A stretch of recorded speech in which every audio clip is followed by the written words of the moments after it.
Television. Ours it is.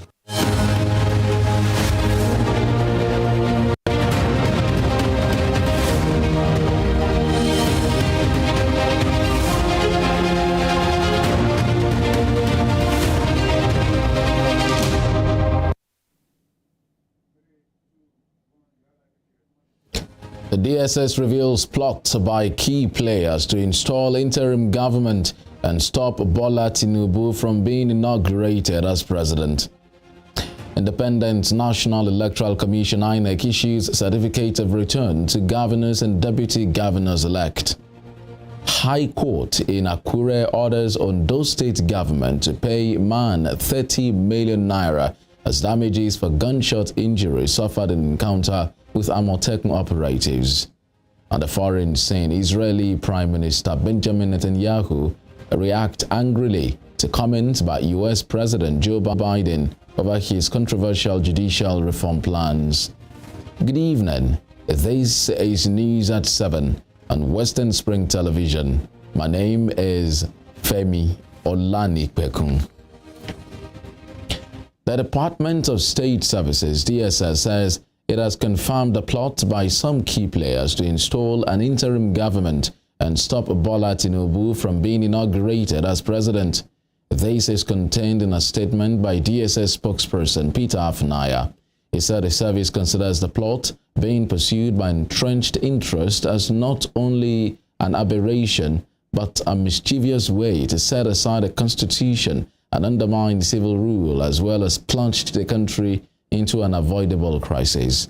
The DSS said illegality is totally unacceptable in a democracy and to peace-loving Nigerians, adding that this is even more so that the machination is taking place after the peaceful conduct of elections in most parts of the country.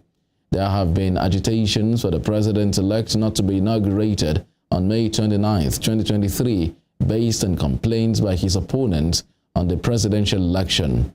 Mr. Afunaya alleged that some protests are being sponsored. President-elect Bola Tinubu has disclosed that he cannot afford to squander his mandate as the nation's next president because it was a dream that he spent his life perfecting. He says he is committed to rebuilding the country and renewing the hope of the Nigerian people. In a message to Nigerians on his 71st birthday today, Senator Tinubu said the greatest birthday gift he has ever received is the chance to lead the country. In February, the Independent National Electoral Commission (INEC) declared the former governor of Lagos as the winner of the presidential election after polling 8.79 million votes. The president-elect said his promises were not mere words to win over citizens, but a bond with them. Senator Tinubu reiterated that his swearing-in ceremony in 2 months will signify his preparation for the task ahead. While expressing gratitude to God for sparing his life, the former governor stated that the holy month of Ramadan could not have come at a better time, adding that he cherished it more than the celebration of individual achievements. The United States Consul General at the U.S. Consulate in Lagos State, Will Stevens, has described Nigeria's 2023 general election as unprecedented due to the debate of ideas that took place, but noted that there were a few challenges with election management. Speaking during an interview on Western Spring Television, Mr. Stevens believes the election was one of the most peaceful in the history of Nigeria and urges everyone to maintain the peace, while calling on aggrieved candidates to continue to explore legal options. He also said it was disappointing to witness voter intimidation and suppression based on ethnicity in the course of the elections and denounced ethnic-based rhetoric of hate speech which occurred during the polls.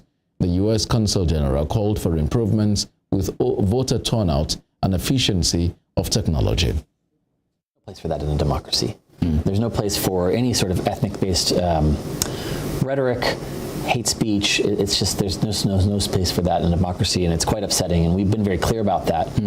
One good thing to say about the gubernatorial elections is there were some really improvements over the presidential elections in INEC administration. So more polling units opened on time, election materials were delivered on time, the BVAS system seemed to be working a little more smoothly. So it does seem that INEC was able to smooth out some of the kinks that we saw in the presidential election in the administration of the gubernatorial.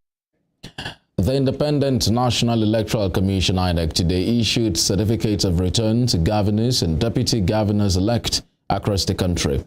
The commission had in a statement said it would issue the certificates of return to every candidate who has been returned elected from March 29th to 31st as mandated by the law. The gubernatorial election was held on March 18th in 28 states of the Federation. In Rivers State, the presentation took place at INEC State Office in Port Harcourt, where the governor-elect Sim Fubara received his certificate of return from INEC National Commissioner May Agbamuche Umbo.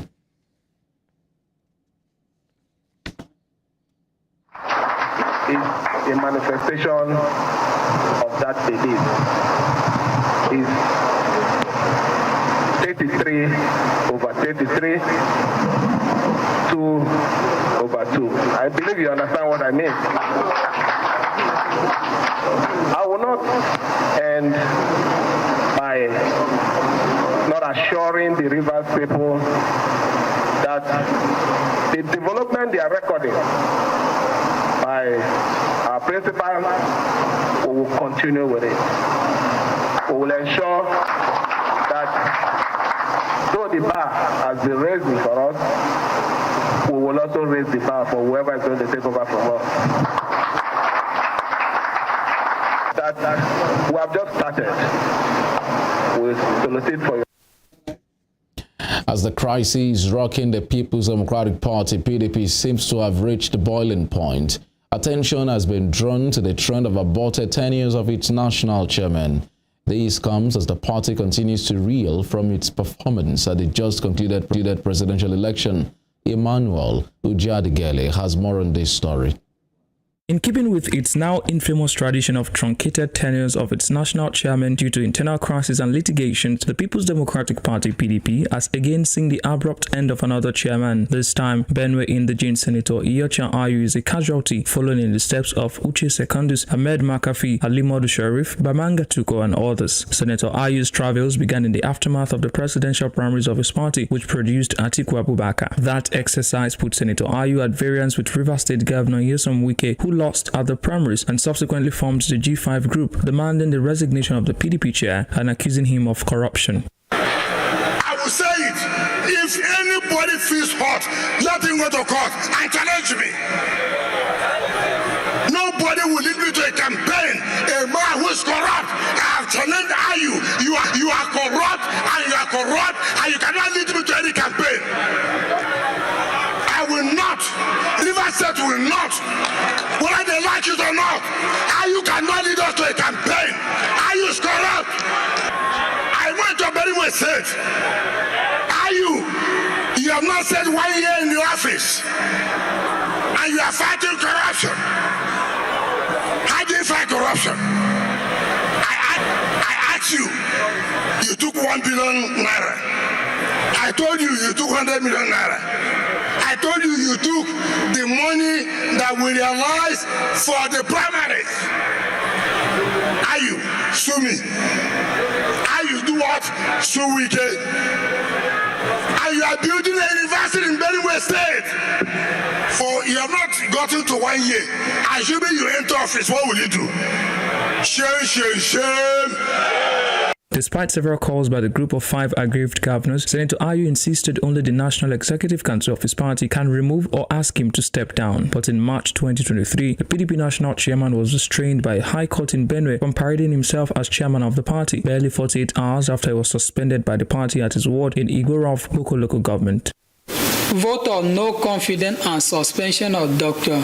Iyorchia Ayu as member People's Democratic Party PDP Igorov Council Ward, Boko local government, Benue State.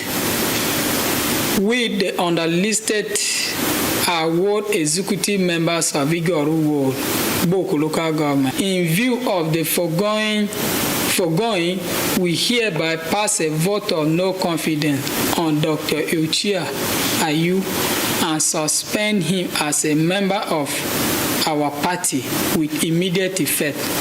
The suspension takes effect from the 24th of March. This escalation of Senator Ayu's predicament eventually led to his stepping aside and the appointment of National Vice Chairman North, Umar Damagum, as acting National Chairman. In his immediate reaction, Governor Wike held that the court had settled Ayu's claim that he can only be removed by the neck. Those lawyers telling you that the world has no power to suspend you is only neck. Then you don't understand. When you came, it was the world that suspended secondaries, you know, and you went and took office, you know. It is not that you know that's only neck. Let me tell you, since they have not told you, the court has struck off that section of our constitution to say that neck only. So you don't know what. And PDP did not even appeal the judgment. So forget. Special Assistant on Communication to the ousted Senator Ayu, Simon Imabo Tuam, said his principal would challenge the court order while abiding by the party's decision. There, the party's constitution issues will be examined and it will be determined if his suspension and removal is valid. For now, it appears that the national chairmanship curse of the PDP will linger for a while, and some party members say they look forward to the day the chairman will serve out his tenure. Emmanuel Ujadigili, Western Spring Television News. In other news, President Muhammadu Buhari today swore in the new chairman of the Police Service Commission, former Inspector General of Police, Solomon Arase. Mr. Arase took his oath of office at the council chamber of the Presidential Villa, Abuja. This comes 2 months after the Senate confirmed him as chairperson of the PSC. The 65-year-old who retired in 2016 was the 18th indigenous Inspector General of Police between April 2015 and June 2016. And has served in various capacities, including as head of the Criminal Intelligence and Investigation Bureau, the foremost intelligence gathering unit of the Nigerian Police. The president also swore in 5 board members of the Code of Conduct Bureau. And shortly after he was sworn in, a chairperson of the Police Service Commission, Solomon Arase, said the PSC would prioritize the welfare of officers to curb corruption within the force.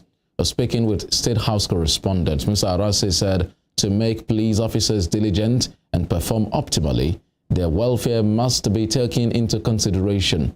He said the officers will be made to undergo more training in order to bridge the trust gap between the force and the police and the public. He also promised that the issue of discipline will be taken seriously. Be strong on training, retraining in different areas, especially alternative dispute resolutions, and the issue of discipline will be taken very seriously. I will not want a situation where civil transactions are criminalized. So any officer who, steps out of the line, there are going to be consequences. But at the same time, they are my colleagues and children, so I'm going to make sure that I sharpen their skills. I make them to start having self-confidence in themselves. With more training, the trust gap between members of the public and the police, will be bridged. I will expect that the commission will allow the Inspector General of Police to exercise its operational control over the Nigerian police force, and that the IG himself will respect, the constitutional powers, the police force. So, there must be mutual respect between both parties, and I don't foresee any. The Niger State Judicial Service Commission has fired the magistrate court judge in Salka Magama local government area of the state, Mohammed Bako Iya, with immediate effect. According to the Secretary of the Commission, Abdurrahman Garafini, the judge was sacked over alleged gross misconduct and abuse of judicial power. Mr. Garafini noted that the decision of the Commission was taken at its 136th meeting on March 21st, 2023, after consideration of the recommendations of the Justice Mohammed-led committee set up to look into petitions against the judges. He also announced the demotion of 2 Sharia court judges by 1 grade level. You are watching News at 7 on Western Spring Television. Still to come, High Court in Akure orders Ondo State government to pay man 30 million naira as damages for gunshot injuries suffered in encounter with Amotekun operatives. We'll bring you more on these when we return.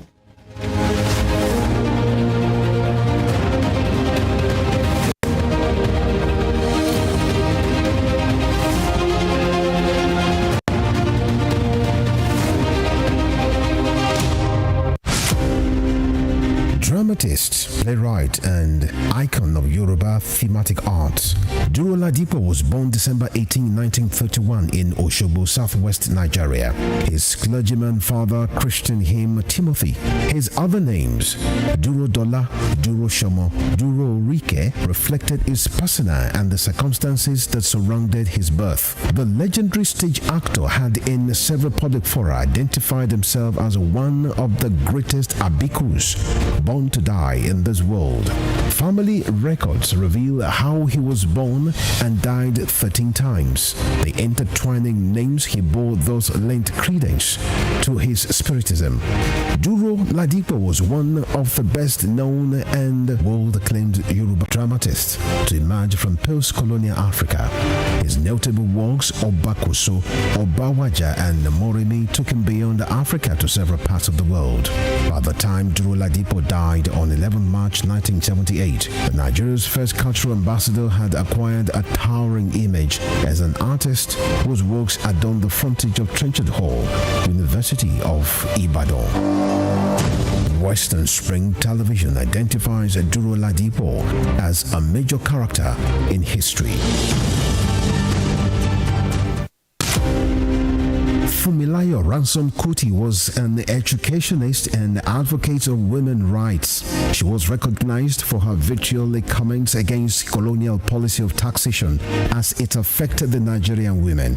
Bere, as fondly addressed by her women followers, Fumilayo championed the initiation of universal adult suffrage, which gave an unprecedented leeway for women to contest elective offices and power to exercise voting rights. Married to a foremost educationist and teacher, Israel Oladotun Ransom Kuti, the first president of Nigeria Union of Teachers, Fumilayo Ransom Kuti was the mother of children who inherited her spirit of activism. Olufela and Be Ololari, the former, a renowned musical legend. She was the first female student of Abeokuta Grammar School and the first female to own and drive a car in Nigeria. The award recipient of Member of Order of Nigeria MON and Lenin Peace Prize, was born on 25th October 1900 and was killed on 13th April 1978 by rampaging road soldiers in Lagos. Western Spring Television identifies Fumilayo Ransom Kuti as a watershed character in history.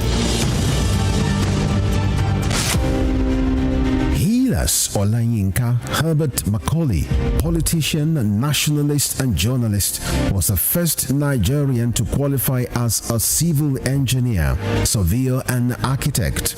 Born on November 14, 1864, Herbert Macaulay was the founder of Nigeria's National Democratic Party, the first political party in pre-independent Nigeria. Scholars of Nigeria's political history describe Herbert Macaulay as the intellectual bulldog of 19th century Nigerian nationalist movement, in the deference to his qualities as founder and leader of two foremost political parties, Nigeria National Democratic Party (NNDP) and National Council of Nigerian Citizens (NCNC). His matchless versatility in party organization and control kept the British colonialists on their toes in the entire span of his active life. After his death on 7th May 1946, Herbert Macaulay remains a hero of his country, which recognized his anti-colonial struggles. Today, Nigeria's 10 naira coin bears his oval face and trademark moustache.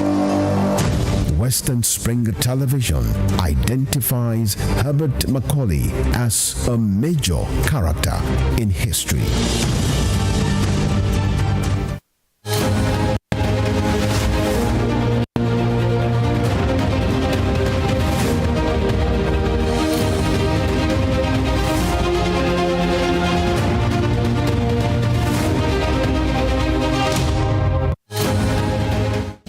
You're welcome back. This is still news at 7 on Western Spring Television.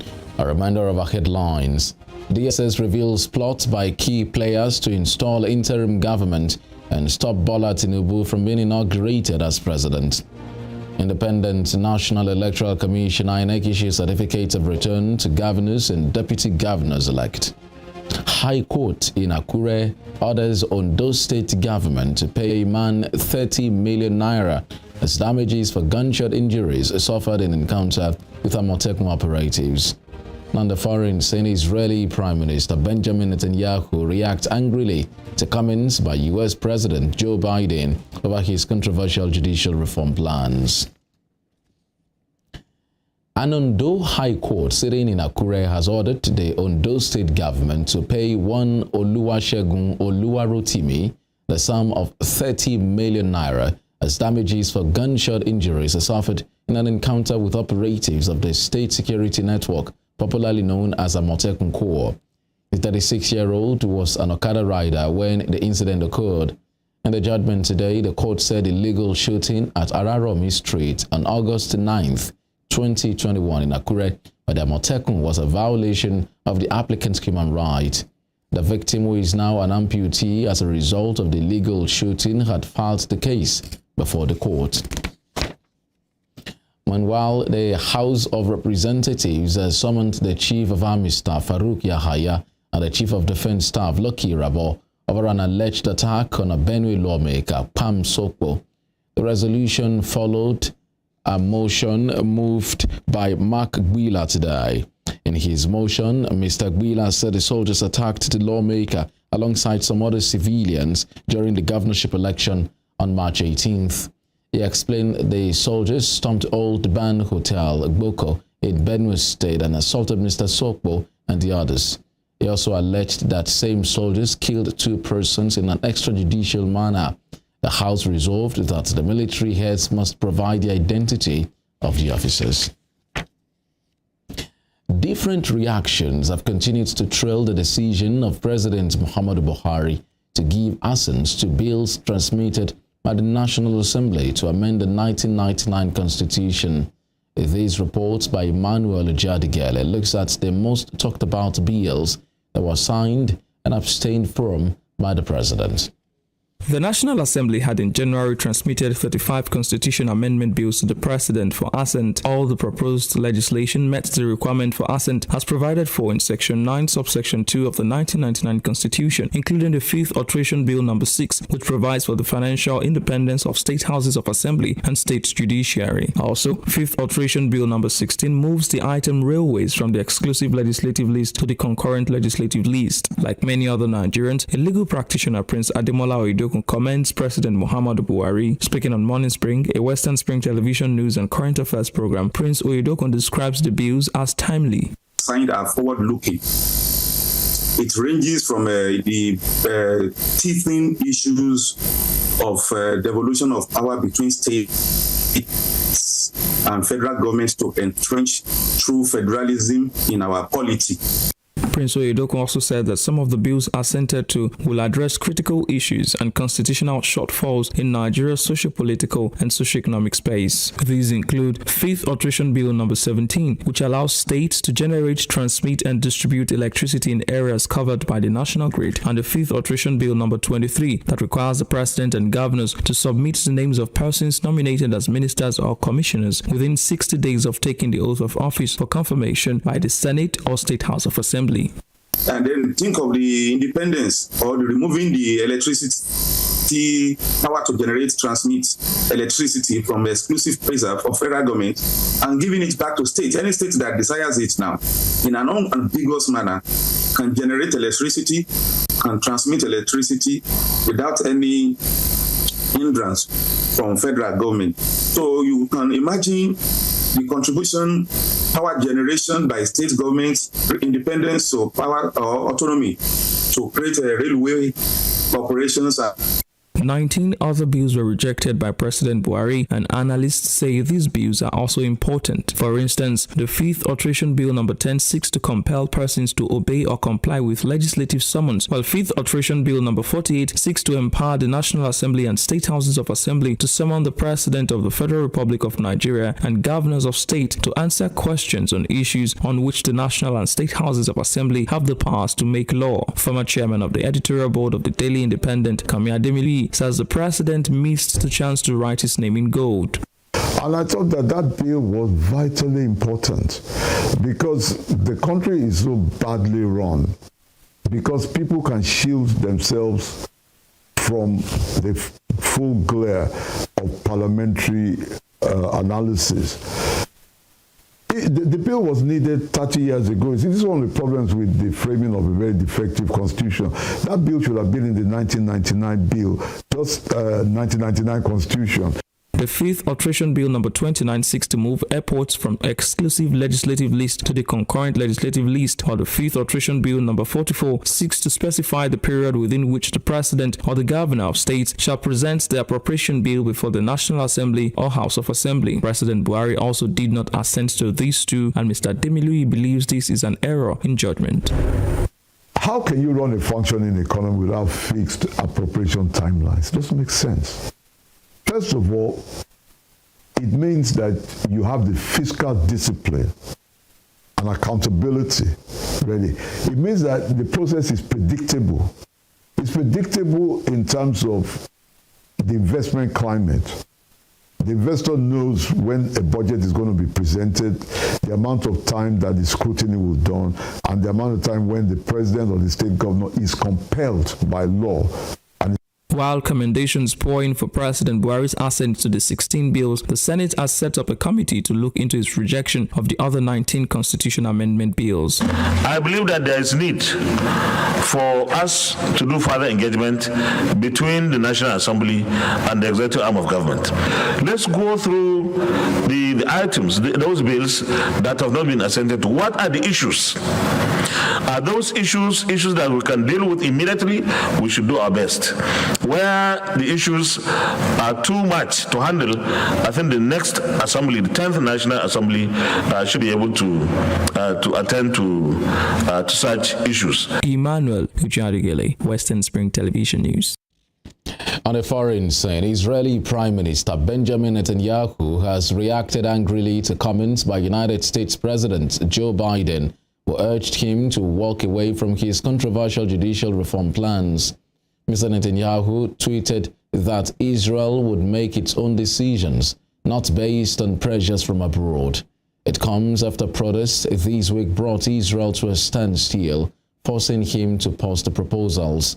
The protests have intensified since Mr. Netanyahu returns to power at the end of last year, leading the most right-wing nationalist government in Israel's history and promising to curb the powers of the judiciary. His plans would give the government full control over the committee, which appoints judges, and would ultimately strip the Supreme Court of crucial powers to strike down legislation that it saw as effectively unconstitutional.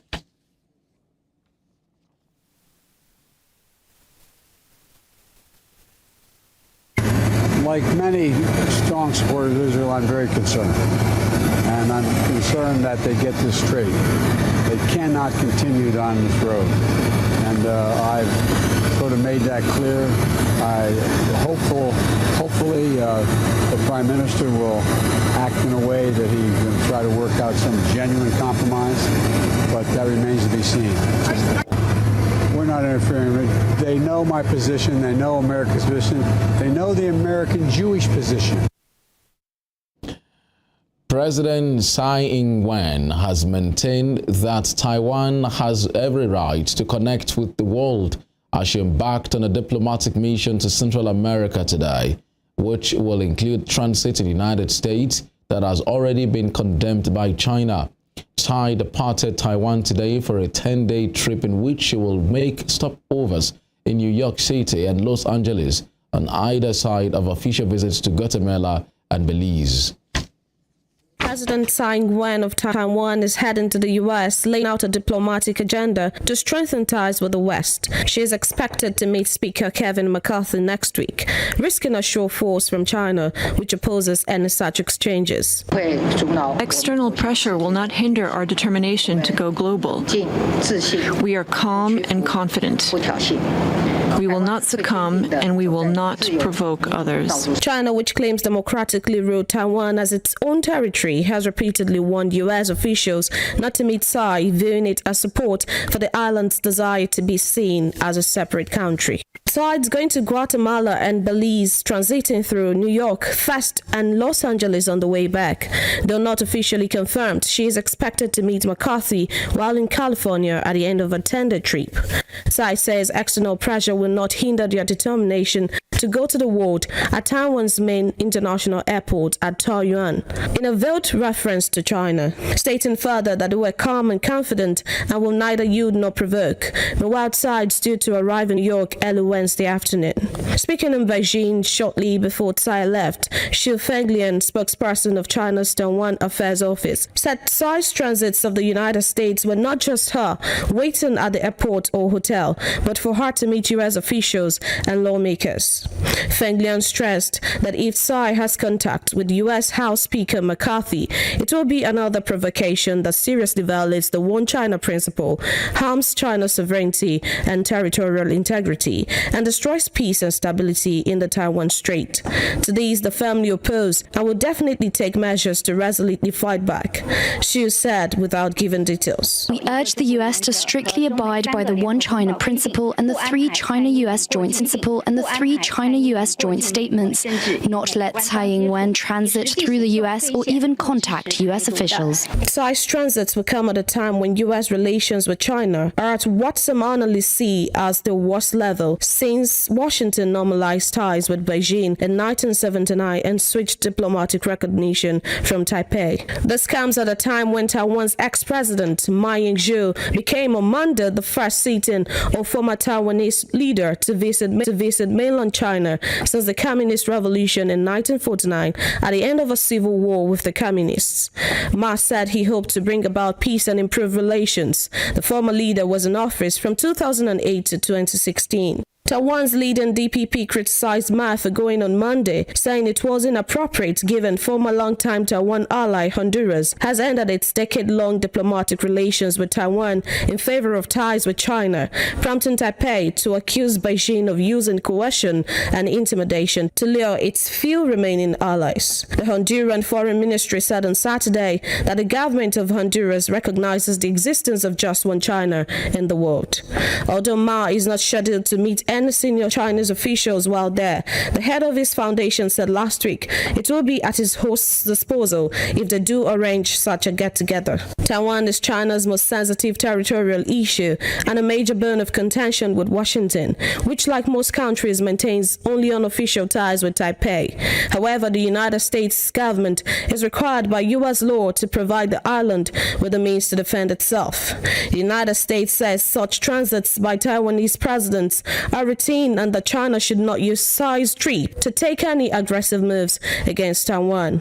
The United States sees no reason for China to overreact to planned transits of the United States this week and next month by Taiwan's president, senior U.S. officials said ahead of Tsai's departure. Tsai had engaged in a range of activities, including meetings with members of Congress, the Taiwanese diaspora, and other groups. Taiwanese presidents routinely pass through the United States while visiting diplomatic allies in Latin America, the Caribbean, and the Pacific, which, although not official visits, are often used by both sides for high-level meetings. Taiwan's government rejects China's sovereignty claims, and while Tsai has reportedly offered talks with Beijing, China has rebuffed Tsai's repeated calls for talks, believing her to be a separatist. She has also said only Taiwan's people can decide their future. Tsai's trip has unnerved security agencies in Taiwan who worry that China could launch a series of influence campaigns, including spreading misinformation on social media platforms to sway public perceptions of Tsai's U.S. transit. China's Taiwan Affairs Office did not immediately respond to a request for comment, but claimed another diplomatic victory over Taiwan on Sunday when one-time loyal Taiwan ally Honduras switched diplomatic recognition to Beijing. Only 13 countries now maintain formal ties with Taiwan. China speaks of itself and Taiwan as belonging to one China and as a Chinese province. The island has no right to any sort of state-to-state ties, meanwhile Taiwan strongly disputes that view.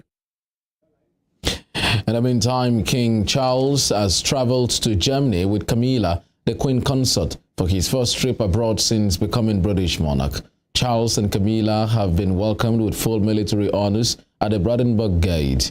They landed at Berlin's Brandenburg Airport this afternoon for the beginning of their three-day tour. The King and Queen Consort said it was a great joy to continue the deepening of the long-standing friendship between Germany and the UK. On his part, Germany President Frank-Walter Steinmeier said it was grateful that King Charles began to champion healthy nutrition, sustainability, and climate action very early.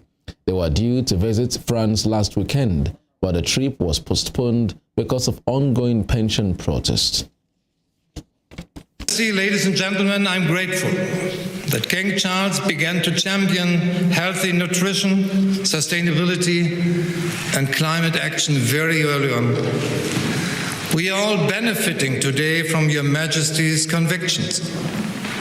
I'm also delighted that so many participants in the Berlin Energy Transition Dialogue have come to Palace Bellevue for this reception.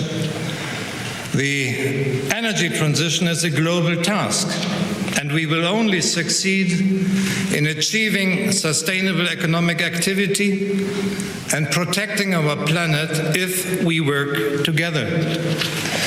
We need dialogue and an exchange of ideas, and I'm looking forward to hearing your views and your ideas.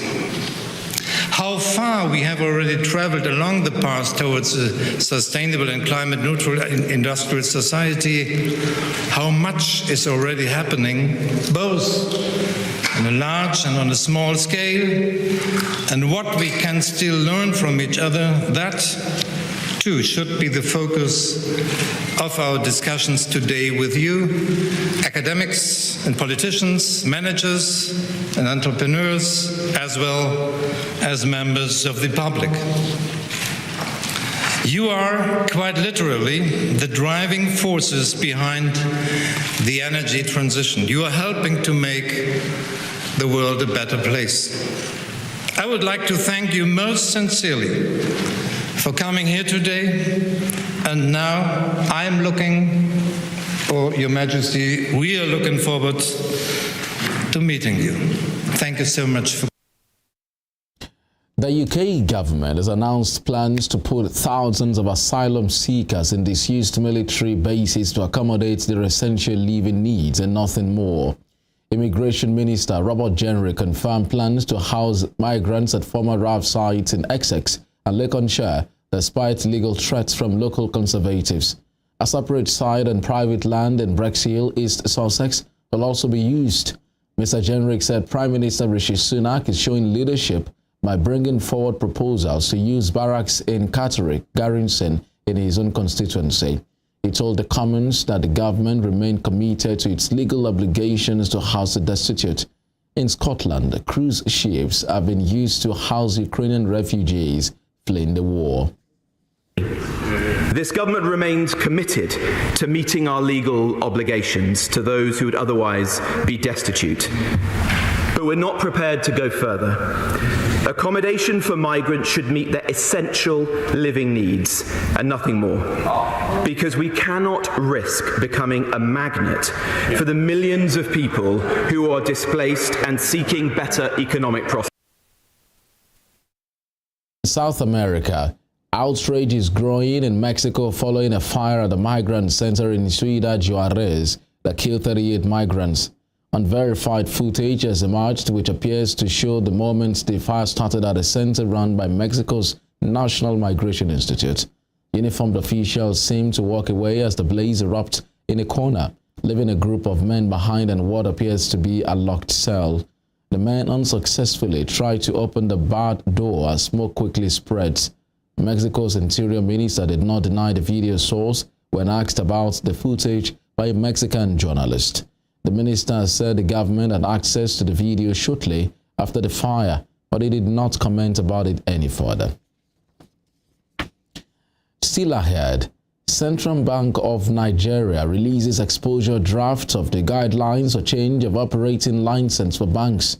We'll have more on these and other business stories after this break. Please do stay with us.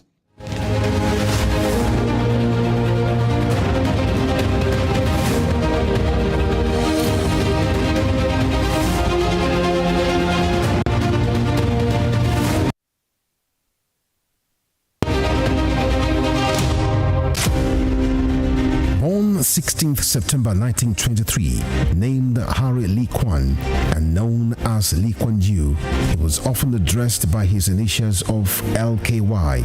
Lee Kuan Yew was a barrister and the first Prime Minister of Singapore between 1959 and 1990. Educated at Raffles Institution from 1936 to 1940 and the Fitzwilliam House between 1947 and 1949, Lee Kuan Yew established a highly effective and anti-corrupt governance system that midwives the transformation of Singapore into a high net worth income economy within a generation. He never hid his exception to Western mode democratic ideal, which he believed had not assisted developing nations to attain good government. Before his death on 23rd March 2015, the People's Action Party, which he founded, had used its political influence to establish the United World College of Southeast Asia to expand his economic ideas among countries that constitute the Asian Tiger. Western Spring Television identifies Lee Kuan Yew as a major character in history.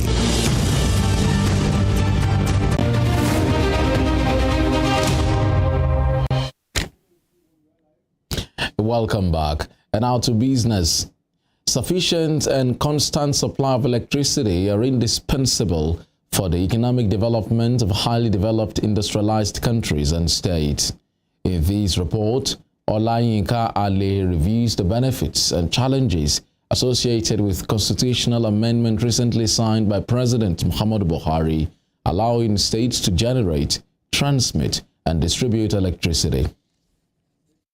Among the bills President Muhammadu Buhari signed into law is to alter the Constitution of the Federal Republic of Nigeria 1999 to allow states to generate, transmit, and distribute electricity in areas covered by the national grid and for related matters. In a move that will provide variant options for energy-starved Nigerians, Nigerian lawmakers have voted overwhelmingly in support of a constitutional amendment bill aimed at allowing state governments to generate and transmit their own electricity.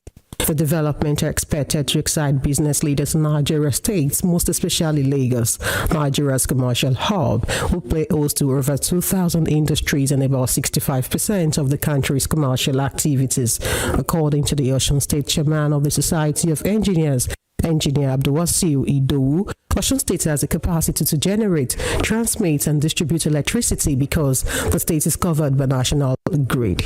Yes, Osun has the capacity to do that. If you look at the bill, the president said states that are covered by the national grid. When we say states are covered by the national grid, that means there are some facilities already in existence. So especially the transmission facilities. Presently as it is, even the power supply in Nigeria is not generated by just one single generating company. We have about 8 generating companies. So when they generate, they push it into the national grid, where it is now transmitted around the country and distributed to consumers. That means there can be independent power producers, and states can become independent power producers. Engineer Idowu further stated that all states will benefit more if they generate their power because of the economic growth and development they will experience if there is constant power. Yeah, there are a lot of benefits. You see, presently as it stands, Nigeria is still far behind when it comes to power needs. The volume of what our power, the quantity of energy power that we have in Nigeria is not enough for us. So,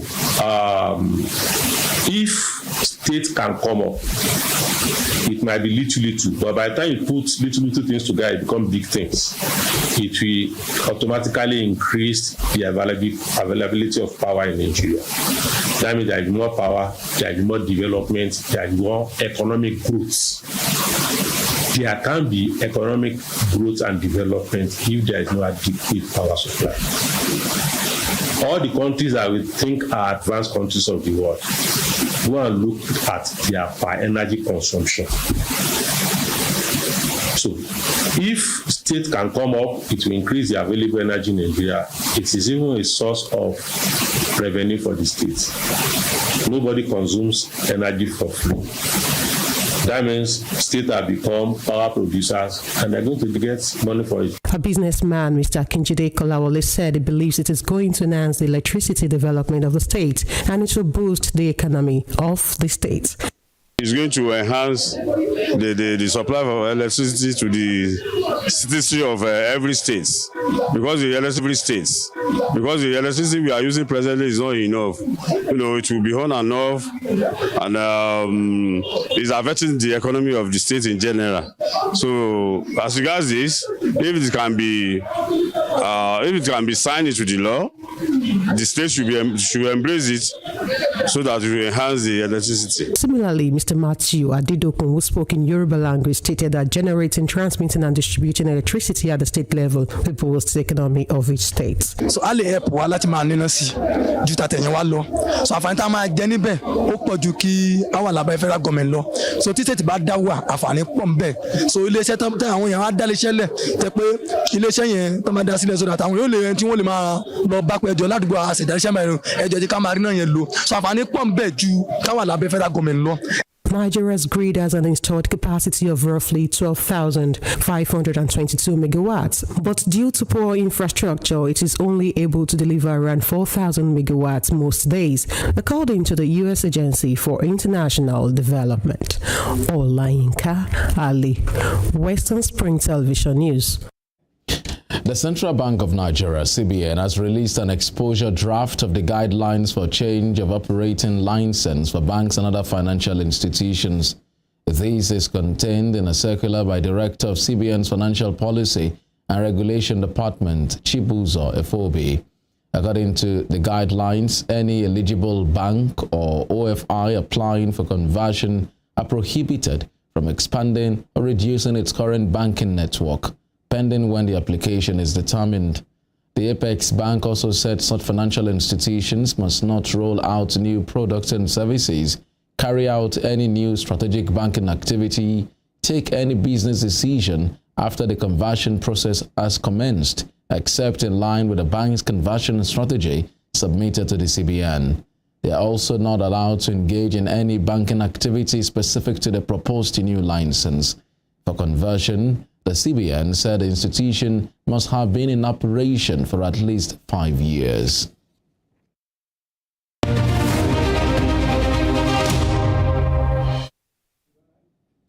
FIFA today announced it had removed Indonesia as the host of this year of the 2023 Under-20 World Cup amidst political turmoil over Israel's participation. FIFA said in a statement that a new host will be announced as soon as possible, with the dates of the tournament currently remaining unchanged. Friday's draw for the May 20th to June 11th competition was scrapped by FIFA following protest over Israel's involvement in the 24-team event.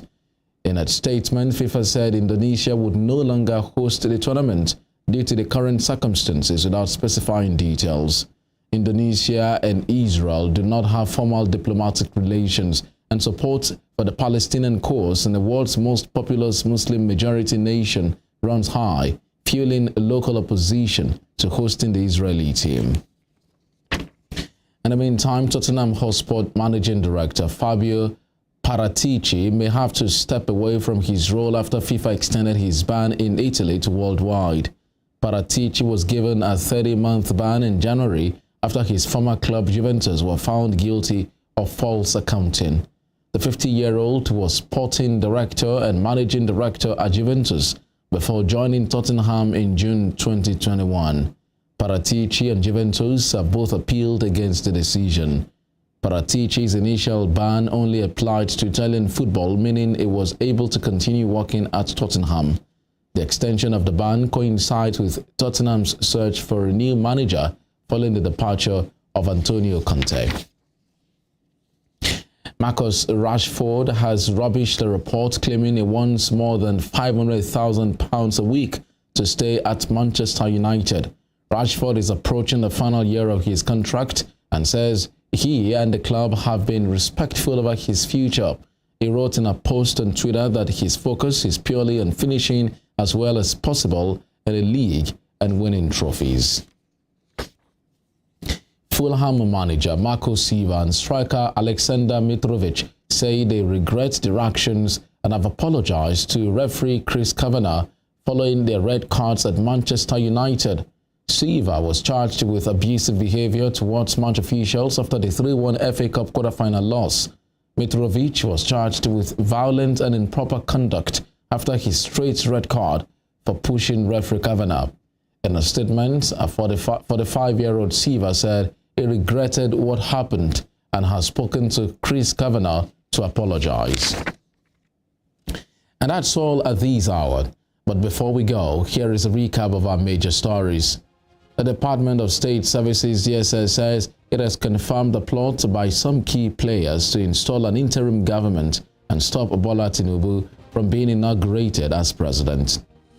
The Independent National Electoral Commission INEC today issued certificates of return to governors and deputy governors-elect across the country. And an Ondo High Court sitting in Akure has ordered the Ondo State government to pay one Oluwasegun Oluwarotimi a sum of 30 million naira damages for gunshot injuries he suffered in an encounter with operatives of the State Security Network, popularly known as Amotekun Corps. On the foreign scene, we told you that Israeli Prime Minister Benjamin Netanyahu has reacted angrily to comments by United States President Joe Biden, who urged him to walk away from his controversial judicial reform plans. Please do follow us on our social media handles on Facebook, Instagram, and Twitter at Western Spring Television. You can also watch us live on our YouTube channel at Western Spring Television. My name is Femi Olanikwekun. Good evening.